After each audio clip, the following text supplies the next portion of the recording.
F, F minus.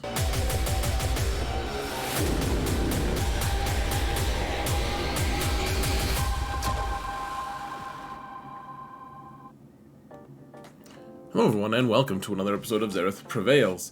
We're going to talk about territory battles today. It's been the first day, and, I mean, we're not going to have any revolutionary new crazy comps or anything here that's going to rock your world. Basically, if you have enough relics, it's going to work, but we're going to try something new, guys, and it's going to be a little bit awkward, frankly. You guys are like, I'm used to that in this channel, but here's the thing.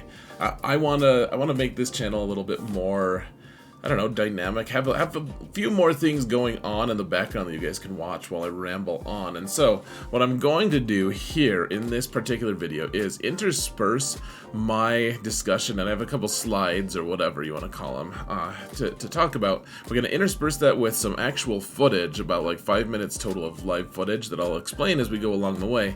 So we're going to kind of just like bounce back and forth between the things. Now, one thing I will say is I actually just kept the entire raw footage with the sound and everything of my like 1 hour stream of doing all the light side, dark side, and neutral for my main account. I did that, I saved all of it, and you can actually find the link to it, no ads on it or anything, so I don't get anything from it other than hopefully your goodwill if you so you know, hit the thumbs up button, whatever. But that is found in the video description. There's just a link to it at the very top, and you guys can go see that for free. I mean, it's not like it's like the most revolutionary thing, but you guys can kind of see I hit one snag at least. We'll probably talk about it here a little bit, but just, you know, if you're interested in that, you know, don't see it as mandatory or anything, but just something for you guys to see. So that being said, I'm gonna show you guys the very super abridged version of the videos,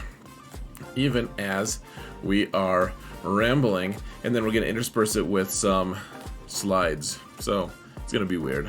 It got weird, didn't it?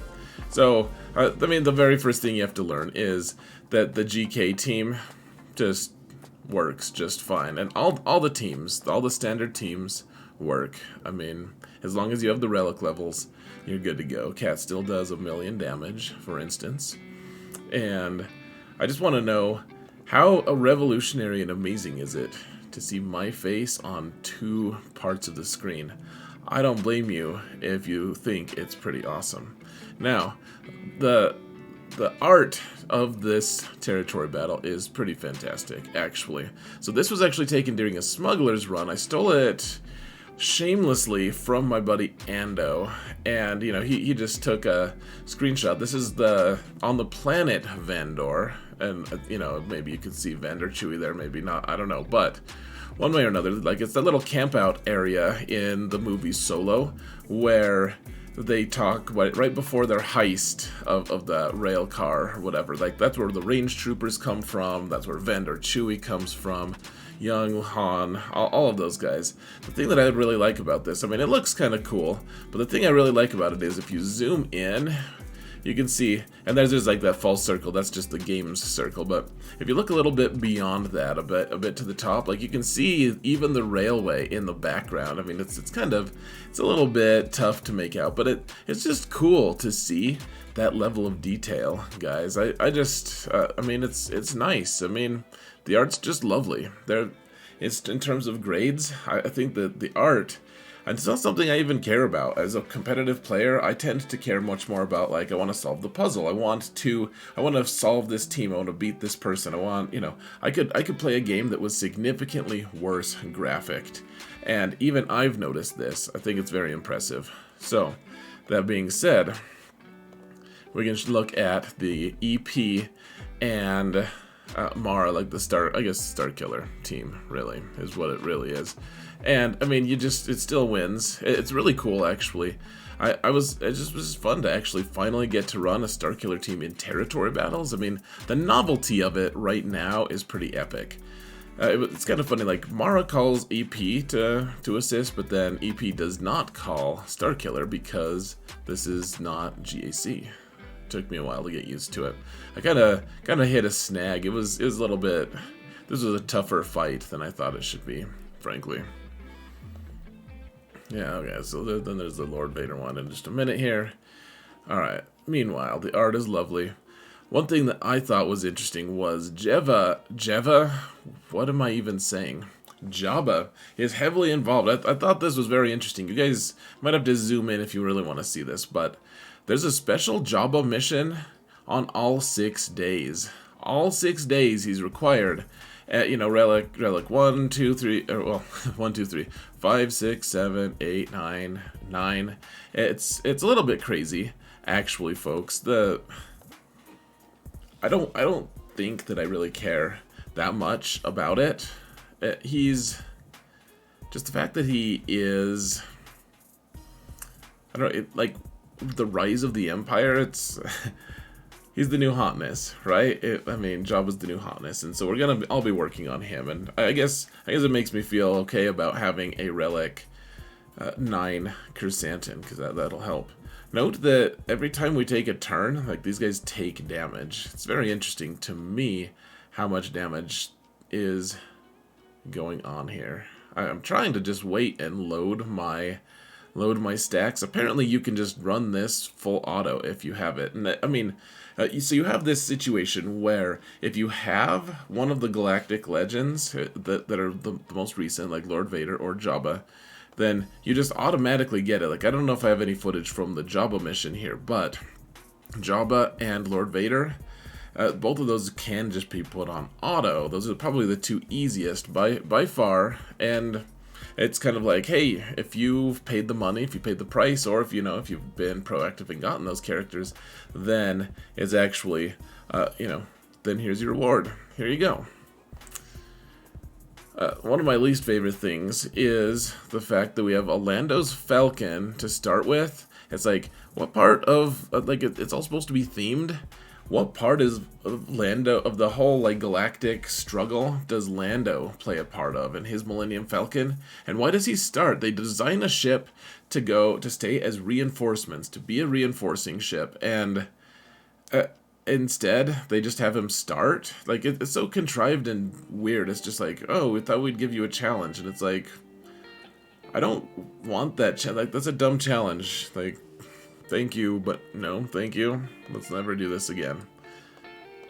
Meanwhile, we have the Supreme Leader Kylo fight, which is always harrowing. I had the presence of mind to stun that droideka, because droidekas are a huge pain in the neck in any fight. And yeah, so okay, we skip forward here, and we're in the second wave, and we're about to die. Actually, it looks like we're about to die.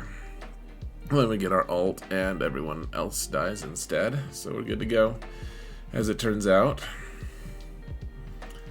This actually just reminded me of the Darkside territory battle, except we're using Darkside to fight Darkside. I thought that was very interesting. The other thing I should point out, and I didn't point it out earlier, in the Kenobi fight, the leader, the captain clone, is actually Darkside. All the other clones are light side. The captain clone is dark. I don't really know how that impacts things, but I mean, it would if you had a kit specific thing to, have light side versus dark side.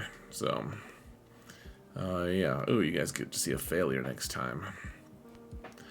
Alright, so far this seems like this territory battle is much more designed. Like, yes, there's gameplay. Yes, it actually does matter. People are saying it doesn't, but there is a lot to be said about if you can finish the platoons, it's going to be worth more. And so you see a lot of guilds already dividing up. Like, my buddy Solo is going to be gearing up his Ewok Elder to relic 8 or 9 or whatever for his guild's sake, because then they could fill that platoon slot without having an inordinate amount of, I don't know, just you don't have to invite in a whale that has all that stuff if he's not going to be competitive or whatever. Like, if everyone can just take 1 or 2 pieces of or characters to fill the platoons, you actually get way more banners or whatever they're called.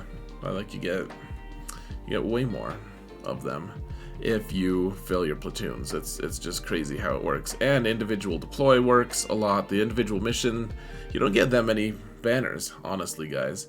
It's really diminished, and I mean, it's really just a matter of who has the cool stuff. I mean, like, so Kit Fisto is a combat mission. You have to have Kit Fisto if you want to actually beat that one. And so I got fewer waves than a few of my guildmates because they had Kit Fisto. Even though I only dropped one wave, they still had more than me because they got Kit Fisto. But all of the missions, I mean, you guys saw Jabba was required for every single day. Afra, Kit Fisto will have the new Purge ship. It's more about what you have, guys, rather than the gameplay, which is really interesting. Like the priority, it's not lending itself to a ton of skill, I guess. Especially because everything's static, we're going to be able to figure out how to... Oh yeah, we're using Maul here, guys, by the way. And this is in the dark side nodes. We don't get Bo-Katan. Bo-Katan, it would be really helpful, in fact, but we don't. It's dark side, so we can't use her. But yeah, I mean, it gets ugly real quick. But the thing is, with static platoons being what they are, we're going to be in a situation where... Or where we... I'm sorry, I'm distracted by this. I'm watching my own footage, dear lord. Oh yeah, this final fight. I think this is the final one. We get into a position where we'll eventually just be able to have it down so much that it's not interesting. Right now we have the novelty of this territory battle, right? Like, it's all new and fresh. In 3 years, it's gonna be like the exact same static thing. Oh my gosh, okay. Geos again, exact same skill, exact same everything. Right now it's exciting and fun. I wonder what it'll be in 3 years. I mean, anything after 3 years could be a little bit droll.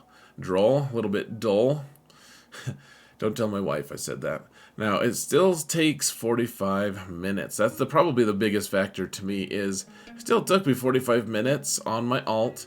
My main, I mean, I kind of goofed around, so it took me over an hour because I was streaming and stuff. Everything takes longer when you're streaming. But the problem is it's every single day too, guys. So if you get to do combat missions on a given day, which most days we'll eventually be able to start doing that, the way we're planning it and being able to, you know, slowly get relic 7 and 8s and all that. It's going to take 45 minutes, but that's every day.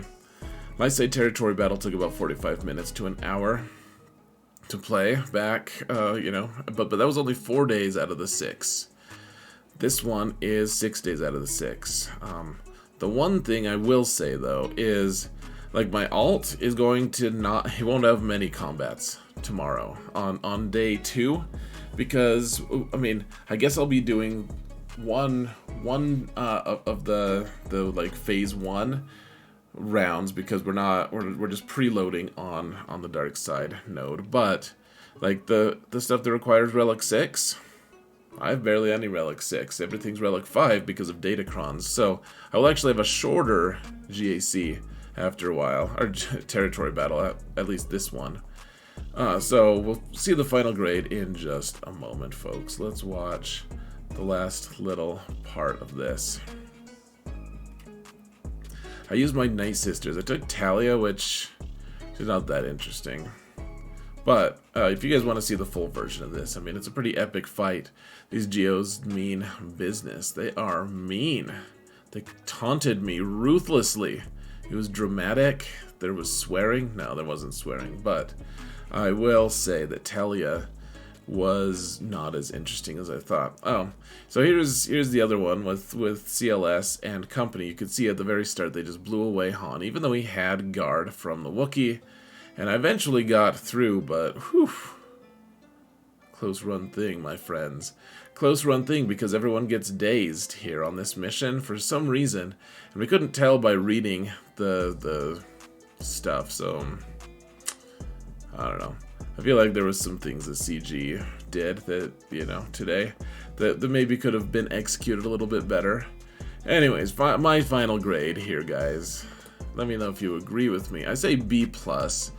Because, okay, so I'm just basing it off of a mix of my emotions and my analysis of, I mean, I wish that it had taken way less time. It's 2 waves. Everyone said that they solved it.